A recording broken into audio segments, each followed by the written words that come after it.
Bismillah, bismillah.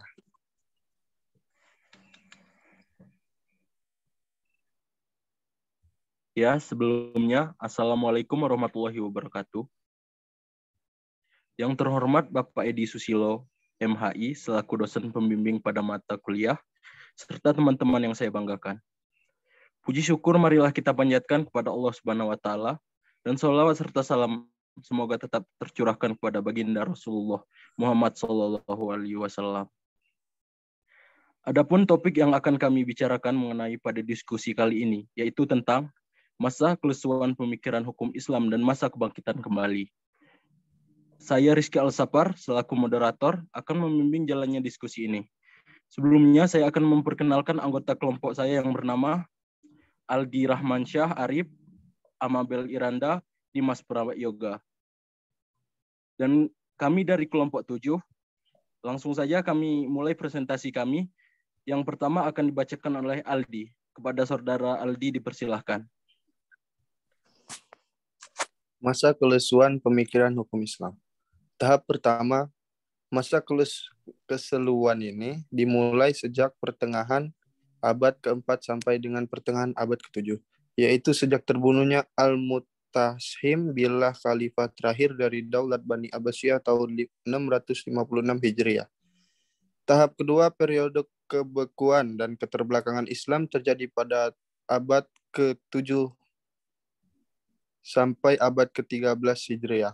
Seringkali dalam fikih Islam disebutkan dengan periode taklid mutlak. Hal ini disebabkan karena pada periode ini para fuqaha hanya mengagumi kitab-kitab yang dikarang oleh orang-orang sebelum mereka dan kemampuannya berhenti sampai di situ tanpa menyaring dan menyimpulkannya. Lebih rinci dijelaskan bahwa kelesuan berpikir hukum Islam ini bermula pada abad ke-4 Hijriah sampai akhir abad ke-13. Ini terjadi di akhir penghujung pemerintah dinasti Abbasiyah. Pada masa ini, para ahli hukum Islam membatasi diri mempelajari pikiran-pikiran para ahli sebelumnya, yang telah dituangkan ke dalam buku berbagai mazhab seperti Imam Abu Hanifah, Imam Malik, Imam Syafi'i, dan Imam Ahmad bin Hanbal. Para ahli hukum masa ini tidak lagi menggali hukum fikih Islam dalam sumber aslinya yaitu Al-Quran, tetapi sekedar mengikuti pendapat para imam mazhab. Perkembangan masyarakat yang berjalan terus dan persoalan-persoalan hukum pada masa ini tidak lagi diarahkan dan dipecahkan dengan baik menggunakan hukum sebagaimana zaman-zaman sebelumnya. Dinamika masyarakat yang terus berkembang tidak diimbangi dengan perkembangan pemikiran hukum, sehingga terjadilah kemunduran dalam perkembangan hukum Islam itu sendiri.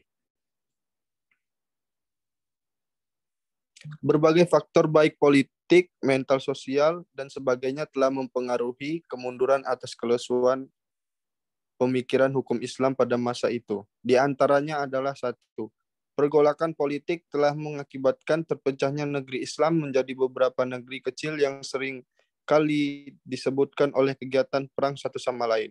Hilangnya ketentraman di antara masyarakat akibat saling fitnah di antara mereka. Salah satu konsekuensi logis akibat adanya kesibukan baru ini adalah kurangnya perhatian dan terhadap kemajuan ilmu pengetahuan atau perkembangan hukum Islam.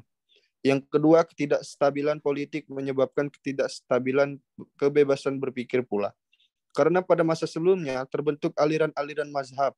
Para ahli hukum pada periode ini hanya tinggal memilih i'tiba atau mengikuti terbentuk aliran-aliran mazhab. Para ahli hukum pada periode ini hanya tinggal memilih ihtiba atau mengikuti taklid. Salah satu imam memperjelas membela mazhab sendiri dan memperkuat dasar-dasar mazhab ataupun pendapatnya. Dengan cara mengemukakan alasan-alasan tersebut, pendirian mazhabnya dan menyalahkan pendiri mazhab lain. Seperti ini menyebabkan jiwa dan atau ruh ijtihad yang menyala-nyaman zaman menjadi dan ahli menganggap cukup ada dalam mazhabnya.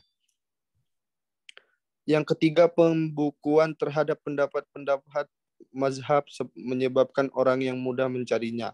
Hal ini memicu umat Islam semakin memilih pemecah hukum. Sedangkan para fuqaha pada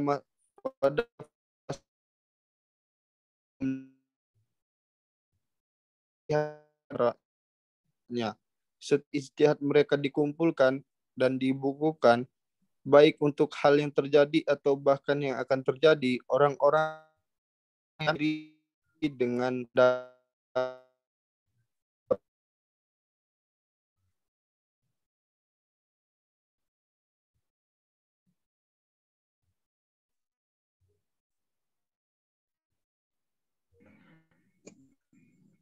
Ya, materi kedua akan dari Amabel. Pada Amabel dipersilahkan. 4. Pada periode muncul pula orang-orang yang sebenarnya tidak layak berijtihad, namun mengeluarkan berbagai fatwa yang membingungkan masyarakat.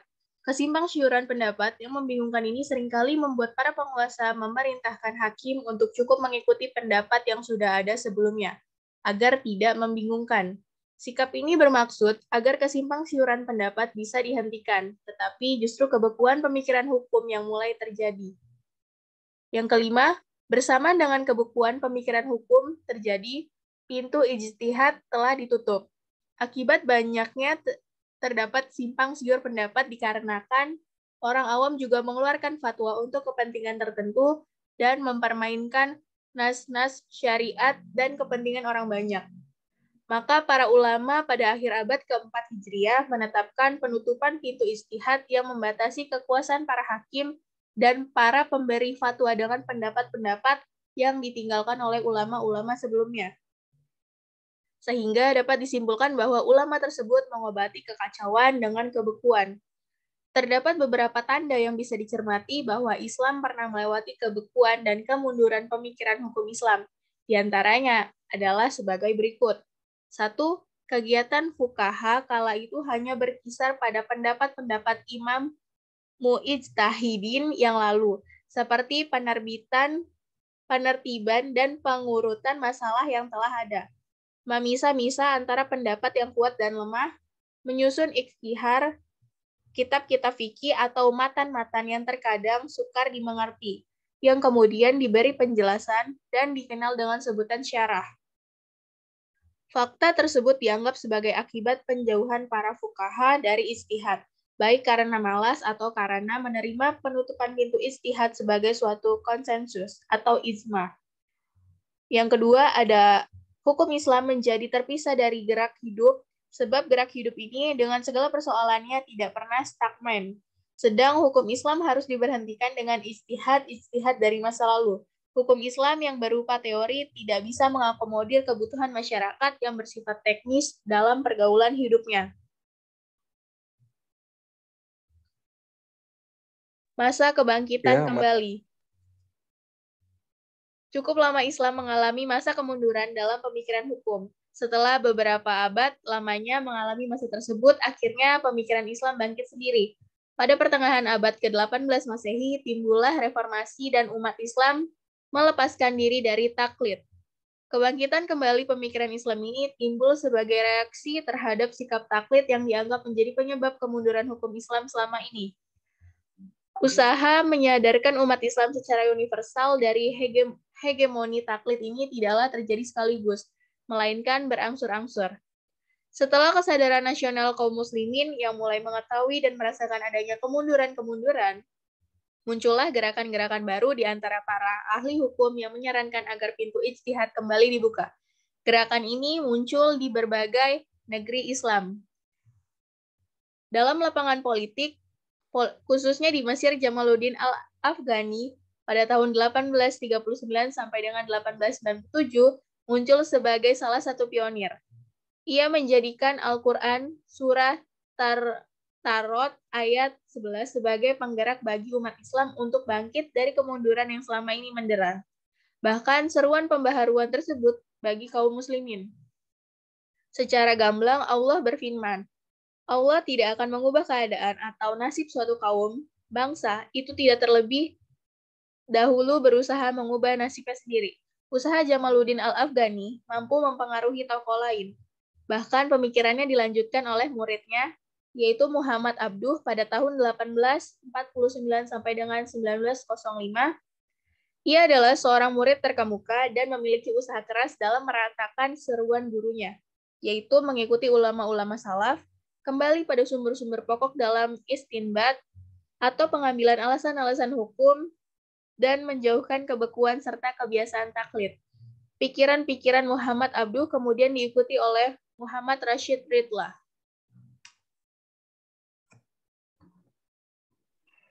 Ya, materi selanjutnya akan dibacakan oleh Saudara Prayoga. Kepada Dimas Prayoga dipersilahkan.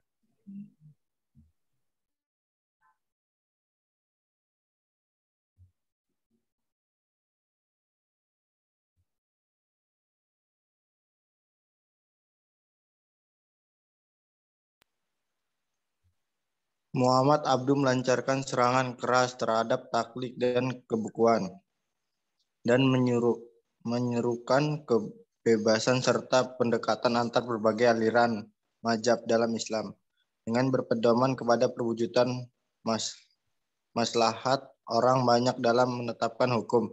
Muhammad Abduh dan Muhammad Rashid Ridha mempengaruhi pemikiran umat Islam di seluruh dunia, di Indonesia khususnya sebagai mana dikutip oleh Ahmad Hanif Abduh ini diikuti antara lain oleh gerakan sosial dalam pendidikan Muhammadiyah yang didirikan oleh Ki Hajah Ahmad Dahlah di Yogyakarta tahun 1912. Dr. Charles C. Adam dalam Islam and Modernist in Egypt 1933. Bagaimana dikutip Daud Ali dalam sejarah pertumbuhan dan perkembangan hukum Islam menyebutkan beberapa program pembaharuan pemikiran yang dilakukan oleh Muhammad Abduh. Di antaranya adalah 1. Memberikan Islam dari pengaruh-pengaruh dan kebiasaan-kebiasaan yang bukan berasal dari tuntutan Islam. 2. Mengadakan pembaruan dalam sistem pendidikan Islam, terutama di tingkatan perguruan tinggi. Membersihkan agama dari usaha-usaha infiltrasi musuh Islam yang menyisipkan ajaran-ajaran yang menyesatkan dan mengajak untuk kembali kepada Al-Quran dan Sunnah Nabi dan kepada amalan ulama. Di Sirah muncul usaha perbaikan yang bersendi agama yang dibangun oleh Al-Mahdi dan mengajak kembali kepada hukum Tuhan dan Rasulnya.